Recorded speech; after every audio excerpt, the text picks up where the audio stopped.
si la Côte d'Ivoire entrait dans une nouvelle ère. Ahua Don Melo dévoile un plan choc. 42 opérations pour transformer le pays de fond en comble. Des réformes audacieuses, une vision claire et un objectif. Rendre la Côte d'Ivoire souveraine, prospère et puissante. Mais que cache réellement ce plan? Est-ce une révolution ou une utopie politique? Découvre tout ça maintenant. Et surtout, abonne-toi pour ne rien manquer des grandes transformations à venir en Afrique. 42 opérations pour transformer la Côte d'Ivoire. Ça représente quoi, 42 opérations? C'est des opérations qui permettront non seulement de démocratiser la Côte d'Ivoire, mais en même temps de passer d'une économie dominée à une économie dominante, et de passer d'une économie de matières premières à une économie de matières grises, et en même temps de changer l'école, de changer le système de santé. Comme j'ai indiqué tout de suite, il faut développer des technopoles pour qu'on puisse produire localement le minimum. On n'est même pas capable de produire une pièce détachée. Alors qu'aujourd'hui, chaque école, moi je voyage beaucoup, chaque école, il y a des incubateurs, il y a des start-up, il y a tout un environnement qui permet à l'élève non seulement d'apprendre, mais d'innover. Et cette innovation-là permet au pays de se développer dans la mesure où on a un potentiel de brevets qu'on n'imagine pas. Prenez le cas de la médecine traditionnelle. C'est un gisement énorme de brevets qu'on peut développer. Chaque brevet est une industrie potentielle. Et donc, en créant des start-up, en créant des incubateurs, en créant des pépinières d'entreprises et des zones d'innovation, on est capable de booster le développement industriel. On aura même besoin de main-d'œuvre. Dans ces 42 opérations que vous entendez développer pour la Côte d'Ivoire, quels sont les prioritaires? D'abord, le véhicule démocratique dont je décris à travers le Conseil des sages et de l'Amnesty, et puis les leviers de la souveraineté, à savoir la question de la défense et de la sécurité. Pour moi, les bases coloniales, les bases militaires coloniales ont vécu. Elles n'existent pratiquement plus aujourd'hui. Est-ce que c'est toujours d'actualité? Les accords de défense existent bel et bien. Nous sommes dans un environnement technologique où vous pouvez être, je sais pas moi, en France, et puis attaquer la Côte d'Ivoire. À travers les nouvelles technologies de défense et de sécurité, vous pouvez avoir des sous-marins, vous pouvez avoir toutes les technologies. Et puis même, en un rien de temps, vous pouvez transporter, héliporter, ou même utiliser les cargos pour faire débarquer des chars et tout un contingent. Donc, c'est pas la question d'être présent ou de ne pas être présent, c'est les accords de défense. Il faut tout simplement, je dirais, évidemment, on aura toujours besoin de coopérer avec la France, mais à notre condition. Comme je dis toujours, on prendra le meilleur là où il se trouve. S'il se trouve en France, on ira chercher. Mais s'il se trouve ailleurs, on n'a plus de raison d'avoir un accord de type monopolistique sur la défense et la sécurité. Il faut pouvoir s'ouvrir. Aujourd'hui, la Côte d'Ivoire s'est ouverte déjà. Elle est ouverte vers la Turquie, vers la Chine. Mais les accords de défense existent toujours. C'est ça qui constitue la pierre angulaire et que j'appelle les derniers liens de la colonisation. Il faut les annuler. Si ce n'est plus utile, il faut les annuler. Mais pourquoi ça existe? Ça veut dire qu'il y a un intérêt. Et donc, pour moi, il faut les annuler. C'est comme les accords monétaires.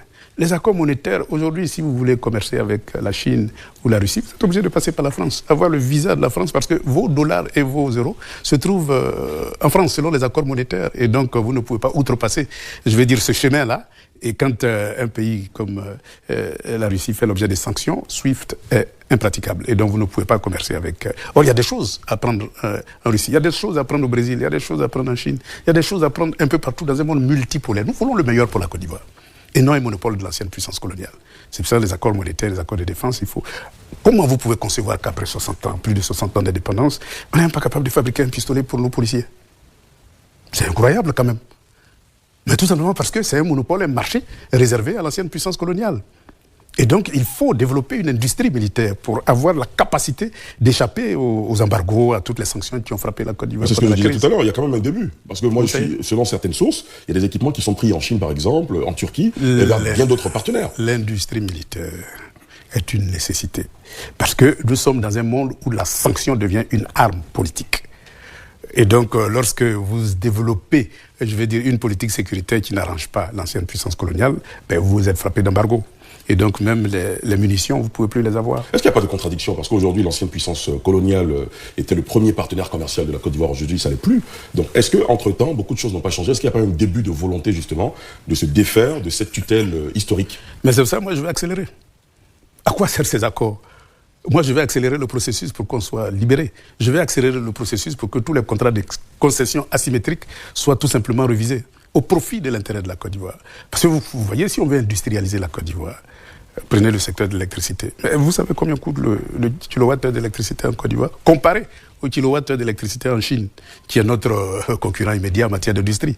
Mais si vous n'êtes pas compétitif en matière d'électricité, vous ne pouvez pas développer l'industrie.